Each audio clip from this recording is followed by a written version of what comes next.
right, my friends, today I'm working on page PM 7.14 in our orange ELA practice book. Now, this week we're going to be focusing all on words that have the OR or ORE letter patterns. Anytime you see one of these letter patterns in a word, you know it's going to make the sound OR. Let's take a look at number 1. So this looks like an ear of corn. And they think that we should spell corn C-O-R-N, K or N. That's why they circled it. We are going to do the same for all the rest. If you take a look at number 2, it looks like there is a taller person and a shorter person. So our word is short. How would you spell short? Sh or T. If you guessed S-H-O-R-T, you are absolutely correct. Now number 3 looks like it's a picture of a store. S-T-O-R. How would you spell store? If you guessed S-T-O-R-E, you are absolutely correct. Number 4 is a picture of a foot. How would you spell foot? F-O-T. If you guessed F-O-O-T, you are absolutely correct. Number 5 is a picture of 2 glasses, and it looks like this arrow is pointing to the one that has more liquid inside of it. So our word is more. How would you spell more? M-or. If you guessed M-O-R-E, you are absolutely correct.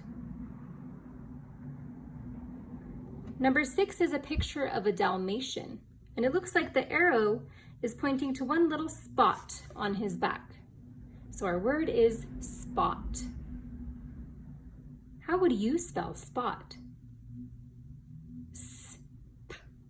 S-P-O-T. Spot. If you said S-P-O-T, you are correct. Number 7 looks like someone's hands are tearing a piece of paper, but it's the past tense. So the word is tore. Someone tore a piece of paper. How would you spell tore? T-or. If you guessed T-O-R-E, you are correct.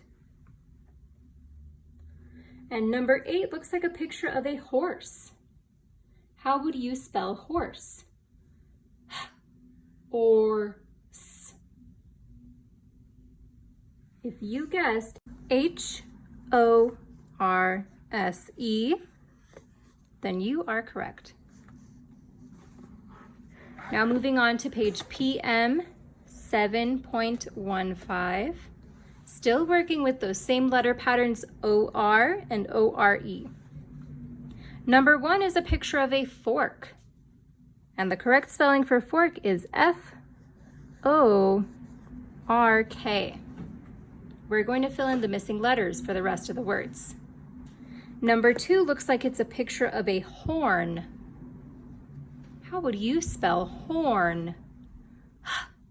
Or N. It should be H-O-R-N.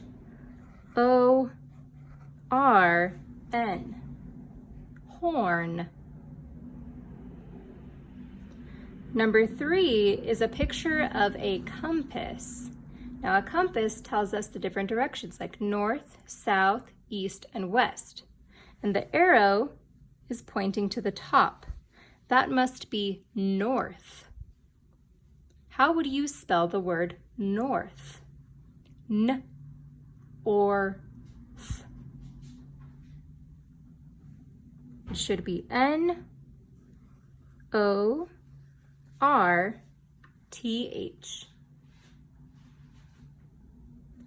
Number 4 is a picture of an apple core. How would you spell the word core? Or. Should be C-O-R-E.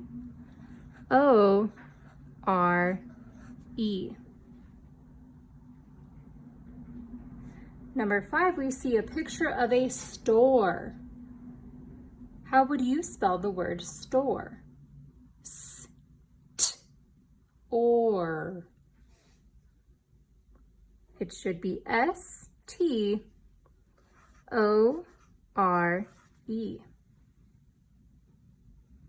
And number 6, we have a picture of 2 glasses, but this one that the arrow is pointing at has more liquid inside of it. So our word is more.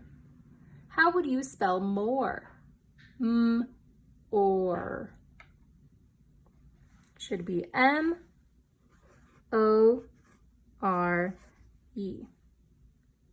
If you notice, when we have the or sound at the very end of the word, we typically have to add a silent E at the end.